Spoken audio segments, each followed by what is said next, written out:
各位朋友，大家好，我呼吸机匠人岳哥，今天跟大家再说一下这个双水平呼吸机的情况。我是在知乎上看到有人在发这个双水平跟单水平的区别，我看了一下这个问题来源，也是一个同行发的。发的过程中呢，他也写了一些这个双水平的情况，我感觉有欠妥吧，有些表达我认为存在一定的误导的情况。所以说今天呢，跟大家也专门说一下这个事情。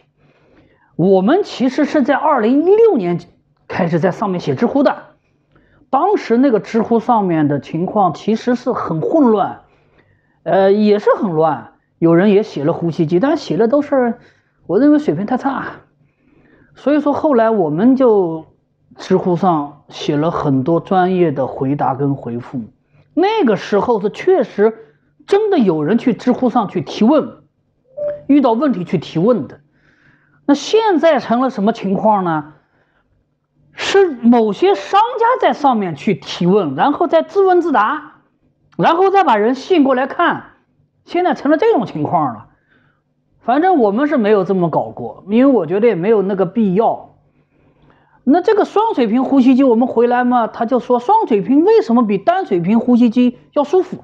他列了4点，第一，有呼吸压力支持，什么过度通气了什么的，还有什么窒息了，呼吸更自然流畅了。第二，提供个性化的呼吸支持，什么睡眠状态自动调节，呼吸压力了，支持了，很好。第三，噪音更小。这3点啊，其实都没有说到点子上。我为什么看到这个回答稍微有点感觉有点不平静呢？因为这个东西呢，就是有点混淆了很多真相事实吧。所以说我觉得有必要在这个地方跟大家好好说一下这个事情。双水平呼吸机首先它是在单水平的基础上延伸出来的。是谁延伸出来的呢？是美国的这个公司叫做伟康公司。伟康公司也很强，我们知道瑞斯麦发明了呼吸机没错，但是在美国有一个老人，应该不叫老人吧，人家这个叫什么麦金尼斯啊，这个人他发明了，他开创了伟康公司。伟康在美国做呼吸机做得非常的好，后来这个公司被飞利浦收购了，就现在的飞利浦的家用的呼吸机最早全部是伟康的呼吸机。伟康在上世纪90年代，大概在1994年左右，他基于单水平呼吸机，他发明了一个双水平呼吸机，起的名字就叫做百派 Believer PEP， 简称百派或者 BPAP， 这叫双水平呼吸机。当时这个双水平呼吸机主要针对的是慢阻肺这类用户的。有的用户慢阻肺了，去医院带医院的大无创呼吸机了，带医院的呼吸机了，回了家之后怎么办呢？那也得带呼吸机。后来就变成家用的无创呼吸机了，就叫百派。那个机器叫做 ST 型的，有一个吸气压力，有一个呼气压力，有一个压力支持，它们产生压差，排二氧化碳的，这叫 ST。 后来呢，在这个基础上又出现一个机器叫做百派的 O2 的机器，这个机器就是我们说的双水平全自动，针对睡眠呼吸暂停的。这是伟康的情况。那瑞斯麦的情况呢，它不能用百派这个名词，瑞斯麦就发明了叫做 VPAP， 这个 V 的意思呢就是可变化的，可变化压力的。所以说瑞斯麦的呼吸机双水平呼吸机全部叫做 VPAP-ST。 那瑞斯麦也有双水平全自动的，叫什么呢？叫做 VPAP Auto， 简称 VAuto。 这个名称叫法就是这么来的。好了，我们再回到这个问题里面的。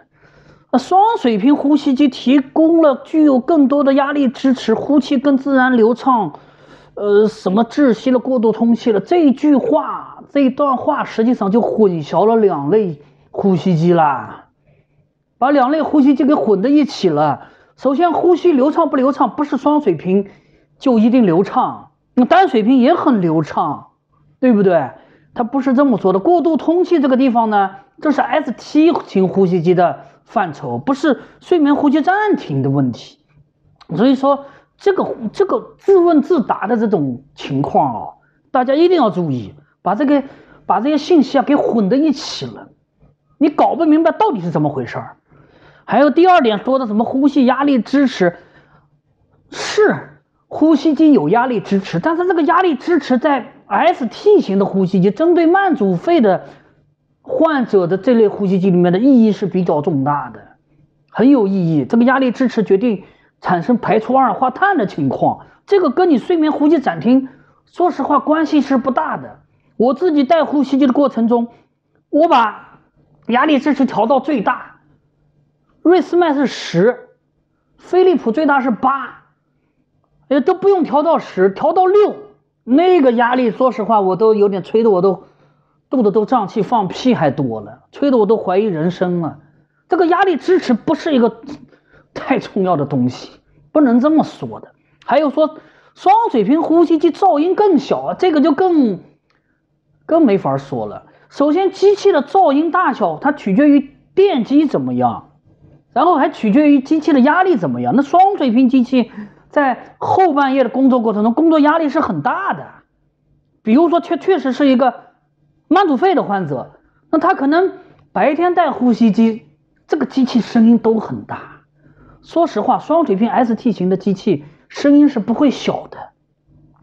那双水平全自动的呢，其实你如果压力不算太大的话，声音是低的，这个是肯定的。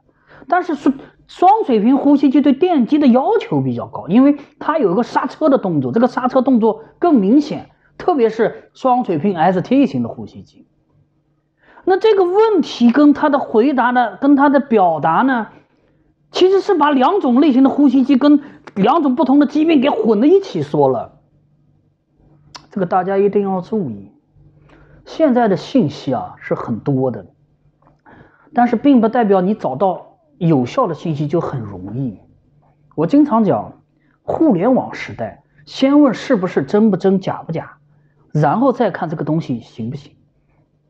因为现在商家也全部上了网了，在知乎这个平台，甚至有很多商家是自问自答的。然后，你作为真正使用的人，你过来看就看懵了，你就无所适从了。这个其实还是要注意信息茧房，一定要注意这个问题。现在移动互联网这么多，这么发达，信息太多了。你要真正找到自己有用的信息，真的很难，要用点心的。好了，今天就跟大家简单说一下这个双水平呼吸机。我再补充两句啊，不是说双水平呼吸机一定就比单水平呼要舒服。我们卖了这么多年呼吸机，从2016年开始卖，最初也对双水平呼吸机很好奇，后来我自己都带过了，单双都带过，而且也卖了很多双的，也卖了很多单的。发现一个规律，大家可以记住，如果你带单水平呼吸机带的非常好，你带双水平呼吸机只要参数没有问题，你也带的会非常的好。这是第一句话。第二句话，如果你单水平呼吸机带的非常糟糕，那么你带双水平呼吸机大概率也会很糟糕，会稍微好一点，但翻天覆地的变化不太可能。我们有的用户过去是双水平呼吸机，后来在我们的建议下用了单水平呼吸机，也用得非常的好啊。有的用户过去用单水平呼吸机，后来在我们的建议下买了双水平呼吸机，也用得非常好啊。有的用户用单水平呼吸机根本带都带不好，带了双水平也有带不好的呀。这个地方的问题在哪儿呢？就是个体差异性非常的大。如果说你单水平带不好，你带双水平，有的人感觉哇很好啊，那你就搞一个。有的人带哇呀也没有什么明显的好啊，那你就不要搞了。甚至你呼吸机这条路你都走不通。所以说这个事情啊，一定要因人而异，个体性差异一定要承认它。我们要对人体的复杂性跟医学的这方面我们要有一定的敬畏之心，这个很重要。好了，就跟大家聊到这里吧。有兴趣的话，可以去我们公号去看一下这个的文章。谢谢大家，我胡奇基匠人岳哥。